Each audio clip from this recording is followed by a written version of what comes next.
same old story of the rich guys creating something that'll be good for them and not so good for all of us.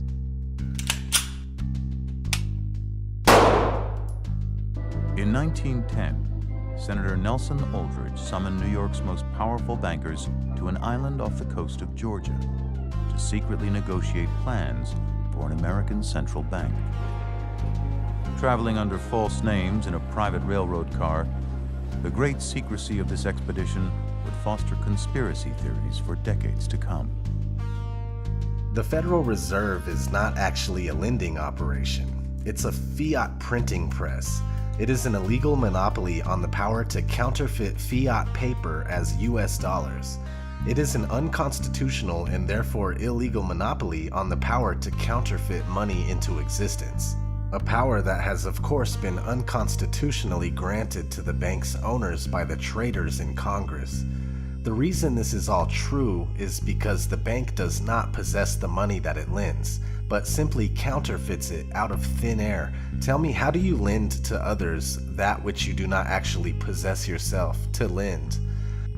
The Federal Reserve has the power to create money. If you or I run the printing press in our basement, we're counterfeiters. When the Federal Reserve runs the printing press, the electronic printing press, it's monetary policy. Here's the thing about the Federal Reserve. It's not federal, and there is no reserve. Every dollar in existence is owed to someone else, and not only that, but all the money in circulation is owed back to the Fed with interest. The problem with that is the money to pay the interest doesn't exist. It's never been created.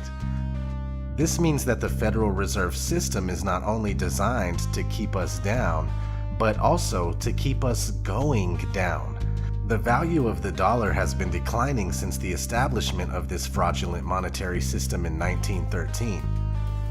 And by 1971, it was clear the dollar could no longer be exchanged into gold. Finally, President Nixon, in front of a television camera, bumping, I think, Gunsmoke off the air.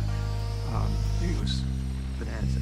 Bonanza will be shown after a special report from NBC News. I have directed the Secretary of the Treasury to suspend temporarily the convertibility of the dollar into gold or other reserve assets. For the first time in history, the dollar was just a piece of paper, backed only by faith in the Federal Reserve and its policies. Over the next decade, the cost of living more than doubled, as the dollar lost more than half its value. So, what's going on here? Why does the Constitution clearly state that our money shall be coined, yet we are using government-issued, supposedly official, paper dollar bills? And we can't even redeem these for silver any longer. And why does Thomas Jefferson, the very man who drafted the Declaration of Independence and co-authored the U.S. Constitution, warn us about banks and corporations? Something is off here. The notion of a central bank does not fit into the Constitution. The Congress has the authority to coin money, and only gold and silver should be legal tender. And this is an absolute contradiction of the Constitution to have a Federal Reserve System and a central bank.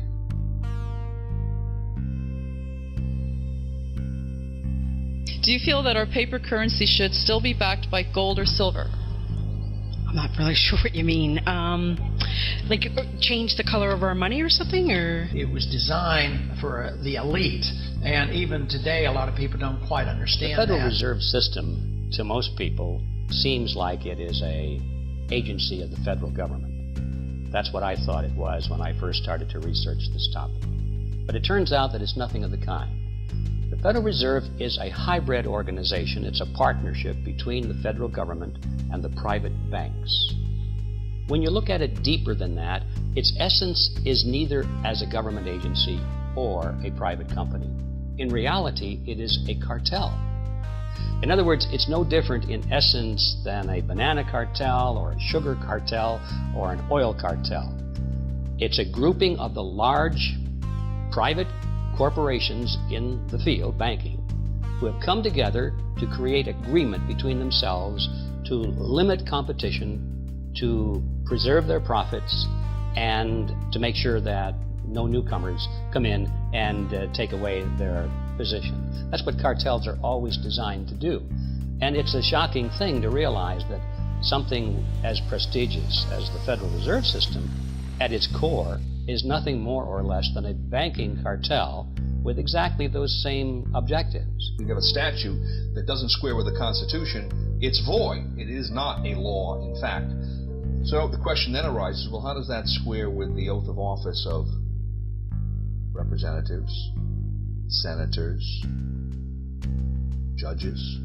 And the answer is it doesn't. That when they come face to face with a statute that is contradiction of the Constitution, they are to treat the Constitution as the supreme law and treat that statute as void. So that's number one. Here we have a system, the Federal Reserve System, that has all of these constitutional problems, and everyone is essentially looking in the opposite direction. So that doesn't square with the oath of office. And one would think that the president, being the head of the executive department, in which we find the Treasury, Department of Treasury, right, which interacts quite closely with the Federal Reserve, might have something direct to say about that. And then, of course, the president has a specific constitutional duty to take care that the laws be faithfully executed, and the supreme law of the land is the Constitution. So you would expect, on top of all of this, that he would be saying, wait a minute, if the Constitution doesn't square with the Federal Reserve Act in one or more ways, then I should be giving directives to the Secretary of the Treasury to take certain kinds of action to deal with that. And, of course, we see exactly the opposite.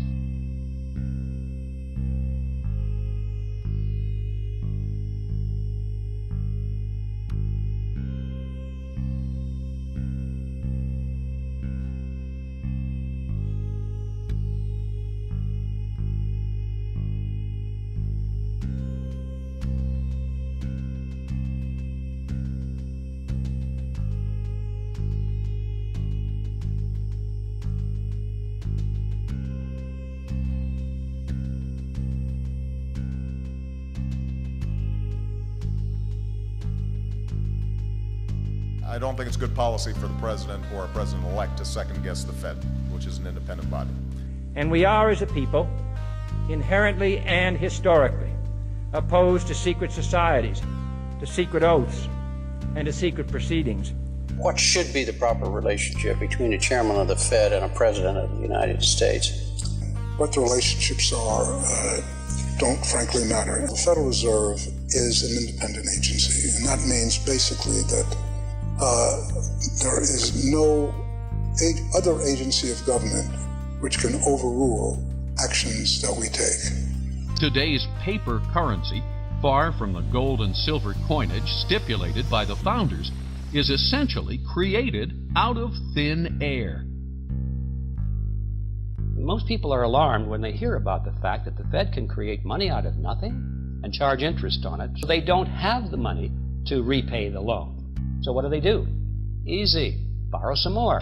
So this process goes on and on and on, and that's why we have the national debt growing and growing and growing. But we have to pay more for a bag of groceries today than we did 5 years ago. It comes out of our pocket, comes out of our earning capacity. That is value which we should have, but it's been taken from us through a process that we call inflation, but in reality it's a hidden tax. Inflation is the result of being able to create money out of nothing, and that is the power we have given to the Federal Reserve System. Looking at this chart, it doesn't take a genius to see where we are headed. And when this system crashes and burns, from the ashes will emerge the New World Order. This has been the plan all along. Set up a system, get us to be dependent on it, then by the time it inevitably fails, they will present the solution, the final solution. Novus Ordo Seclorum, the new order for the ages. Where this graph is headed is for total destruction of our monetary system. Our money will be totally worthless, and it'll probably be reissued in the form of some international currency, which will be equally worthless. But the value to these people is that once it's on an international basis, there's nowhere else to go. Right now, if you don't like American dollars, you can buy Japanese yen. If you don't like that, you can buy Swiss francs. If you don't like that, you can move to whatever currency seems to be having a little better track record. Once there's an international monetary system in place, modeled completely and exactly after the Federal Reserve System, is exactly the same, then there's no place else to go, folks. The New World Order is exactly what it says. A single order for the entire world to live under. One authority to answer to. A one world police force, a unified world military, and one kind of currency for everyone. They even want to implement a one world religion. Just do a quick search for the United Religions Initiative, which states that it's a global grassroots interfaith network that cultivates peace and justice by engaging people to bridge religious and cultural differences and work together for the good of their communities and the world. And that's the thing, they make it sound good. Peace, justice, unity, community improvement. What's not to like? Well, they don't tell you the rest of the story. They fail to mention the part about a worldwide conspiracy being orchestrated by an extremely powerful and influential group of genetically related individuals, at least at the highest echelons, which include many of the world's wealthiest people, top political leaders, powerful Jews, and corporate elite, as well as members of secret societies including Freemasons. Freemasons run the country! And the so-called black nobility of Europe, dominated by the British Crown, whose goal is to create a one-world government, stripped of nationalistic and regional boundaries, that is obedient to their agenda. Their intention is to obtain complete and total control over every human being on Earth and to dramatically reduce the world's population, while regulating and managing reproduction thereafter. Folks, there is a new world order that's being created. Out of these troubled times, our fifth objective, a new world order, can emerge. We have before us the opportunity to forge for ourselves and for future generations a new world order. When we are successful, and we will be, we have a real chance at this new world order. It is a big idea, a new world order. Such is a world worthy of our children's future. A world in which there is the very real prospect of a new world order. And that's why I wanted to speak to you today about the new world taking shape around us, about the prospects for a new world order now within our reach. I'll be talking in some detail about the possibility of a new world order, the quest for the new world order. New world order. The new world order really is a tool for addressing a new world of possibilities. The President, George Bush, has talked time and time again about a new world order. So this phrase that I often use myself, that we needed a new world order. A new world order, a defining moment in history. New world order, new world order, new world order. Is that a new world order? True new world order. Build a new world order, new world order. I've told you before, because I love it so much, they also created the Great Seal of the United States. And that Great Seal of the United States has on it, Novus Order Seclorum, a new order for the centuries, for the ages, forever. The affirmative task we have now is to actually create a new world order. Creating the kind of world order that I think all of us would like to see. What it really is putting the American economy under international regulation. Yep. And those people who have been yelling, oh, the UN's going to take over global conspiracy government. Theorists. They've been crazy, but now they're right. Those conspiracy people had said and suggested that for years. Right. You're not wrong. International regulation of the financial institutions, which is going to happen under the IMF control. Now, I risk sounding like a conspiracy theorist, but it's no longer a theory. What I'm about to say is fact. The secret organizations of the world power elite are no longer secret. They have planned and are now leading us into a one-world communist government. The combining of national governments started with the European Union.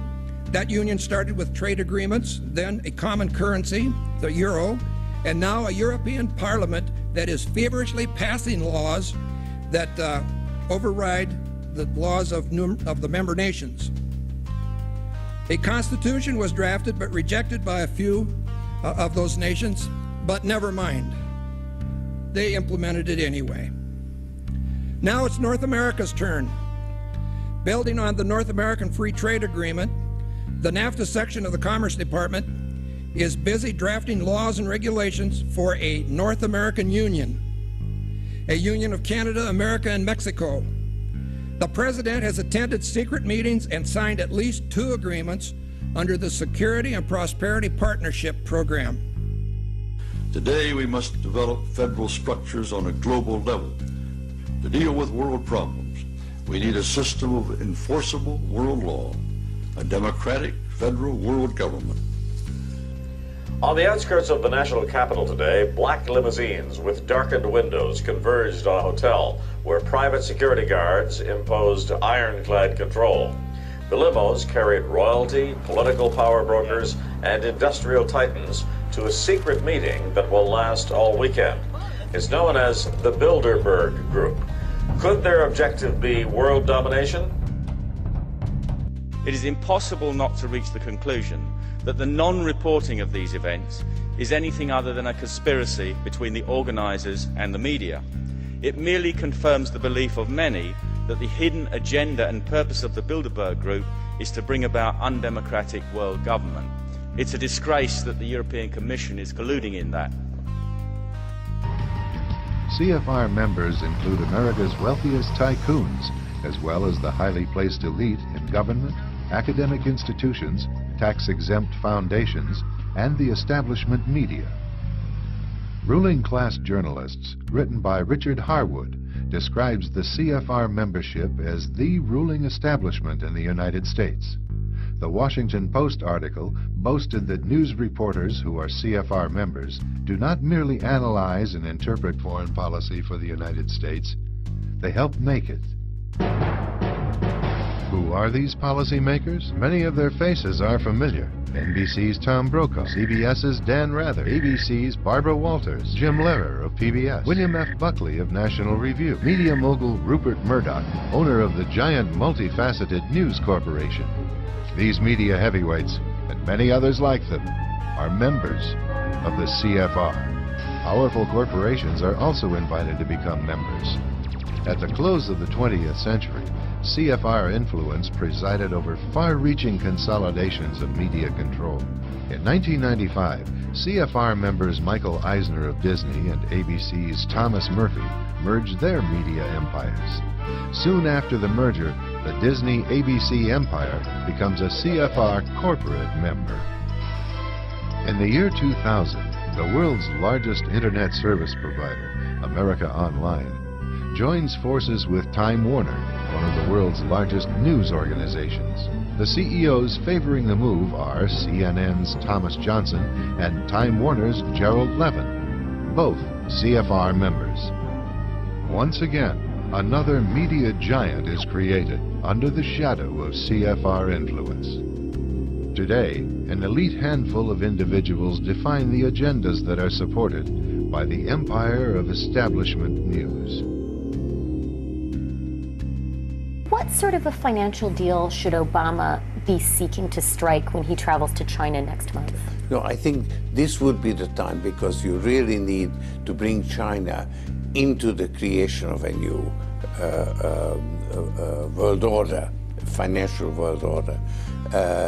They are kind of reluctant members of the IMF. They play along, but they don't make much of a contribution. So I think you need a new world order that China has to be part of the process of creating it. While the name New World Order is a term frequently used today when referring to this group, it's more useful to identify the principal organizations, institutions, and individuals who make up this vast interlocking spiderweb of elite conspirators. The Illuminati is the oldest term commonly used to refer to the 13 bloodline families and their offshoots that make up a major portion of this controlling elite. Most members of the Illuminati are also members in the highest ranks of numerous secretive and occult societies, which in many cases extend straight back into the ancient world. The upper levels of this tightly compartmentalized Illuminati structural pyramid include planning committees and organizations that the public has little or no knowledge of at all.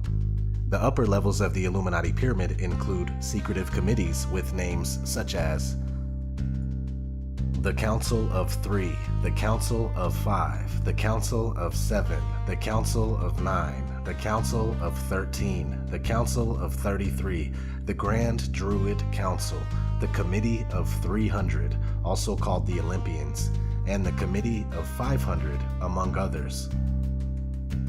In 1992, Dr. John Coleman published Conspirators' Hierarchy, the story of the Committee of 300, where he summarizes the intent and purpose of the Committee of 300 as follows. A one world government and one unit monetary system, under permanent non-elected hereditary oligarchists who self-select from among their numbers in the form of a feudal system as it was in the Middle Ages. In this one world entity, population will be limited by restrictions on the number of children per family, diseases, wars, famines, until 1 billion people who are useful to the ruling class, in areas which will be strictly and clearly defined, remain as the total world population.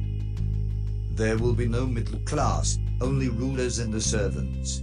All laws will be uniform under a legal system of world courts practicing the same unified code of laws, backed up by a one world government police force and a one world unified military to enforce laws in all former countries where no national boundaries shall exist.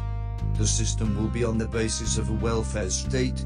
Those who are obedient and subservient to the one world government will be rewarded with the means to live. Those who are rebellious will simply be starved to death or be declared outlaws, thus a target for anyone who wishes to kill them. Privately owned firearms or weapons of any kind will be prohibited.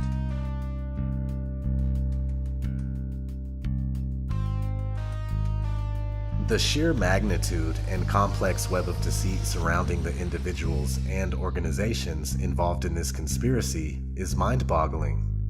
Most people react with disbelief and skepticism towards the topic, unaware that they have been conditioned to act that way by the institutional and media influences that were created by the mother of all mind control organizations, the Tavistock Institute of Human Relations. It's in London. What most people believe to be public opinion is, in reality, carefully crafted and scripted propaganda designed to elicit a desired behavioral response from the public. Mind control is a much greater problem than most people realize. According to Cisco Wheeler, a former Illuminati mind control programmer, there are 10 million people who have been programmed as mind-controlled slaves using trauma-based mind control programs with names like Project Monarch and MK Ultra. The newer non-trauma electronic means of mind control programming that grew out of the Montauk Project may include millions more. Al Bellick, who played a principal role in the development of the Montauk Project, said that there are likely 10 million victims of the Montauk-style mind control programming worldwide, with the majority located in the USA. He also said that there are covert Montauk programming centers in every major city in the US. After seeing what I've seen in my lifetime and doing a few years of research, it's hard for me to doubt these claims. Also, I recommend a documentary called The Montauk Chronicles. You'll gain a much clearer understanding of mind control programs. In fact, I encourage research of everything that we've gone over here today. I could go on for days about the New World Order. There's just so much to it, and not to mention all the things happening now that are taking us straight there. False flag operations, shooting hoaxes, perpetual wars, mass media propaganda from the 6 corporations that own everything you see, hear, and read, an education system destined for failure, presidents that are selected, not elected, GMOs and other terrible ingredients like high fructose corn syrup, MSG, and artificial sweeteners that get placed in most of the food supply, vaccines and the countless prescription drugs that the pharmaceutical industry floods us with. So many people are all messed up from this stuff. Behind all these things are the same perpetrators, banksters and Illuminati gangsters. Their goal is to make our world extremely unbearable and chaotic so that they can offer the ultimate solution and fully implement the New World Order. This has been ODD TV, and I appreciate you watching. We got some dumbass motherfuckers floating around this country. Dumbass motherfuckers, you know? And this ain't just ranting and raving. This ain't just blowing off steam. I got a little evidence to support my claim. It's fucking embarrassing. Only a nation of unenlightened half-wits could have taken this beautiful place and turned it into what it is today, a shopping mall. And how do the people feel about all this? How do the people feel about living in a coast-to-coast shopping mall? Well, they think it's just fucking dandy. Millions of semi-conscious Americans, day after day, shuffling through the malls, shopping and eating, especially eating. Americans love to eat. These people are efficient, professional, compulsive consumers. It's their civic duty, consumption. It's the new national pastime. Fuck baseball, it's consumption. The only true, lasting American value that's left, buying things. The big, wealthy business interests that control things and make all the important decisions. Forget the politicians. The politicians are put there to give you the idea that you have freedom of choice. You don't. You have no choice. You have owners. They own you. They own everything. They own all the important land. They own and control the corporations. They've long since bought and paid for the Senate, the Congress, the state houses, the city halls. They got the judges in their back pockets. And they own all the big media companies, so they control just about all of the news and information you get to hear. They got you by the balls. They don't want a population of citizens capable of critical thinking. They don't want well-informed, well-educated people capable of critical thinking. They're not interested in that. That doesn't help them. They don't want people who are smart enough to sit around the kitchen table and figure out how badly they're getting fucked by a system that threw them overboard 30 fucking years ago. They don't want that. You know what they want? They want obedient workers. Obedient workers. People who are just smart enough to run the machines and do the paperwork, and just dumb enough to passively accept all these increasingly shittier jobs with the lower pay, the longer hours, the reduced benefits, the end of overtime, and the vanishing pension that disappears the minute you go to collect it. And now they're coming for your Social Security money. They want your fucking retirement money. They want it back so they can give it to their criminal friends on Wall Street. And you know something? They'll get it. They'll get it all from you sooner or later, because they own this fucking place. It's a big club, and you ain't in it. The game is rigged, and nobody seems to notice. Nobody seems to care. That's what the owners count on, the fact that Americans will probably remain willfully ignorant of the big red, white, and blue dick that's being jammed up their assholes every day.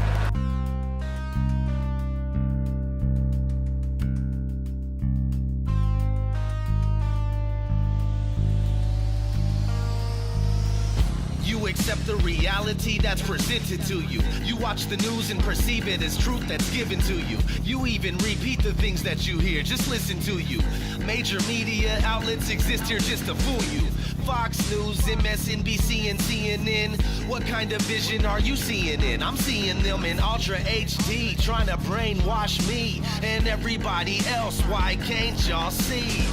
And Alex Jones is on the internet, imposing on our intellect. It makes me wonder why guys like him even get respect. It's time to disconnect and get some shit correct. Don't pay attention, they misdirect us to get a check. Infowars on the prison planet, it ain't right. It's just another way to put it out in plain sight. This is their game that we're playing, they got their game tight. The New World Order's about to take flight.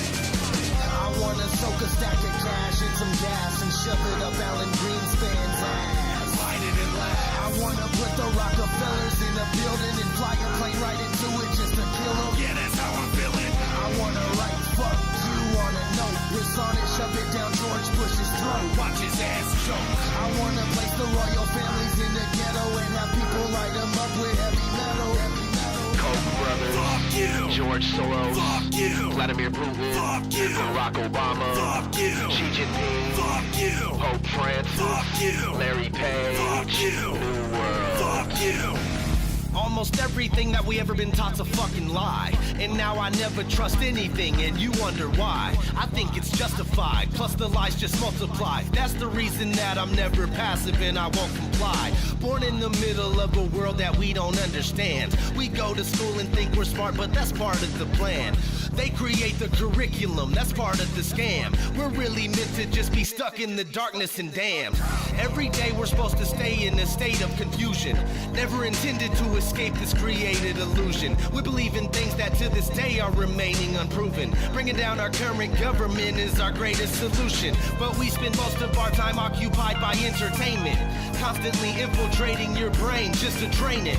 Taught to accept all the conditions of your enslavement. It's time to get twisted, sister. No, we ain't gonna take it. I wanna soak a stack of cash in some gas and shove it up Alan Greenspan's ass. Light it and laugh. I wanna put the Rockefellers in a building and fly a plane right into it just to kill them. Yeah, that's how I'm feeling. I wanna write fuck you on a note, piss on it, shove it down George Bush's throat. Watch his ass choke. I wanna place the royal families in the ghetto and have people light them up with heavy metal. Warren Buffett, fuck you. Rupert Murdoch, fuck you. Hillary Clinton, fuck you. Sumner Redstone, fuck you. Robert Iger, fuck you. Zuckerberg, fuck you. Rothschild, fuck you. New World, fuck you. They got us running around like chickens with our heads cut off, sacrificing our lives to jobs that barely pay enough to get by. To add insult to injury, it is becoming illegal to be homeless. These motherfuckers have an agenda with plans and goals that exceed 100 plus years from now. And you don't even know what you're gonna eat for lunch tomorrow. ODD TV.